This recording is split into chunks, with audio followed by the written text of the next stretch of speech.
அல்லாஹ் குர்ஆன் வசனத்தை பாருங்க, முகடாக மாத்தி இருக்கிறான். அல்லாஹ் முகடா வச்சிருக்கிறான். முகடுன்னு சொன்னா இப்போ வந்து அது சொன்னா கண்டுபிடிச்சிருக்கீங்களா? அந்த முகடாக வச்சிருக்கிறான். அதே மாதிரி இந்த உலகத்துல அது இல்லைன்னு சொன்னா நம்மளால வாழ முடியாது. ஆக்சிஜன் அடுத்த லெவல் இல்ல, ஈர்ப்பு விஷயம் இல்ல. அல்லாஹ் முகடா வச்சிருக்கிறான். என்ன வச்சிருக்கிறான் இந்த பூமியில வந்து? சரி, எவ்வளவோ வந்து நம்ம சயின்ஸ் படி படிங்க. ஒரு ராக்கெட் இருக்குது, ராக்கெட் மேல போய்கிட்டே இருக்கும் போது ஈர்ப்பு விசை, கிராவிட்டி. சரி, நான் சொல்லிடவா? என்ன சொல்லிடவா? காத்து தான், ஆனா அது திக்கான காத்து. அட்மாஸ்பியர். இன்னும் அடுத்த வார்த்தை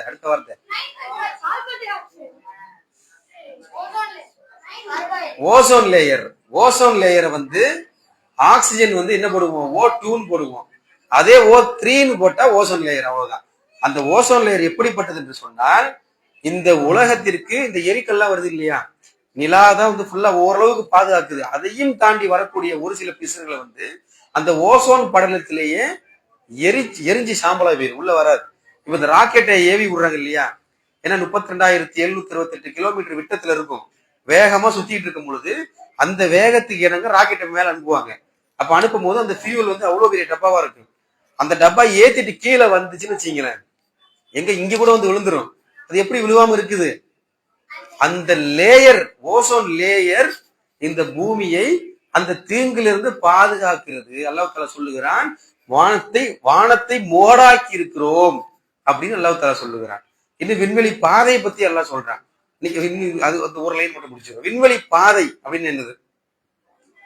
யாராவது விண்வெளிக்கு போயிருக்கீங்களா? இல்ல. விண்வெளி பாதை அப்படின்னா, சரி, பீச்சுக்கு ஒரு பாதை இருக்கு, இங்கிருந்து ஒரு பாதை இருக்குன்னா எப்படி? பீச்சுக்கு போகக்கூடிய பாதை.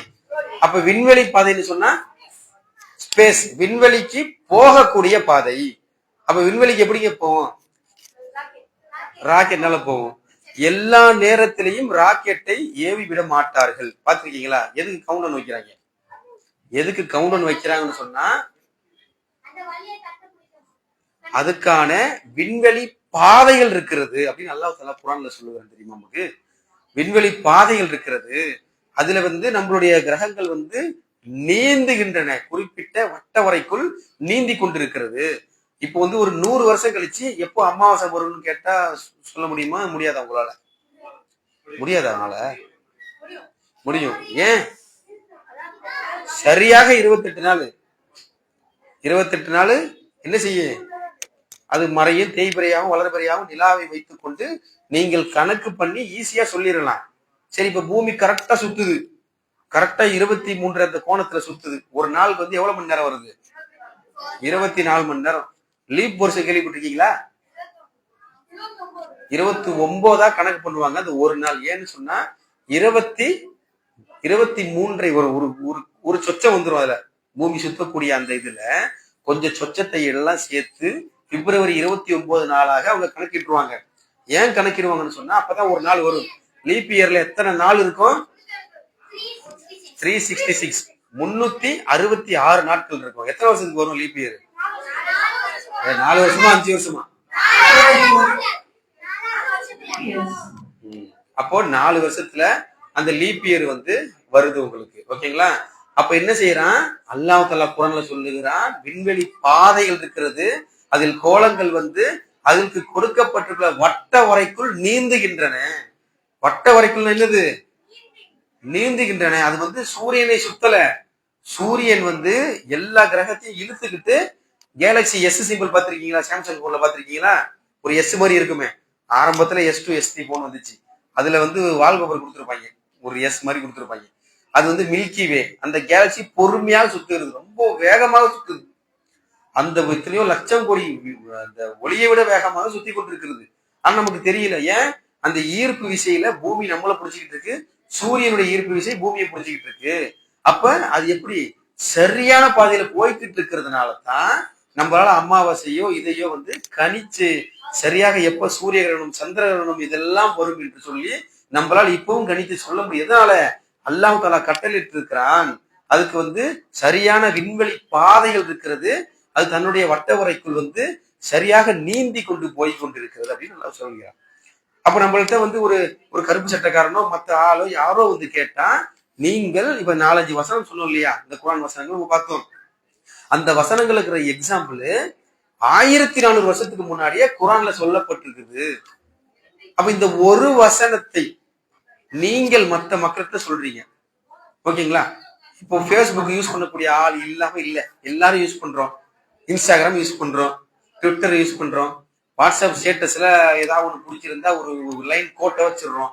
அப்ப இந்த குர்ஆன் வசனத்தை நம்மளுடைய அந்த வாட்ஸ்அப் ஸ்டேட்டஸ்ல, முகநூல் ஸ்டோரியில, முகநூல்ல, அடுத்து இன்ஸ்டாகிராம்ல, ட்விட்டர்ல நீங்கள் வைத்து அதை வேற ஒரு மனிதர் படித்து விட்டால், ஆரம்பத்துல ஒரு கேள்வி கேட்டேன் இல்லையா, ஆரம்பத்துல ஒரு கேள்வி கேட்டேன். என்ன கேள்வி கேட்டேன்?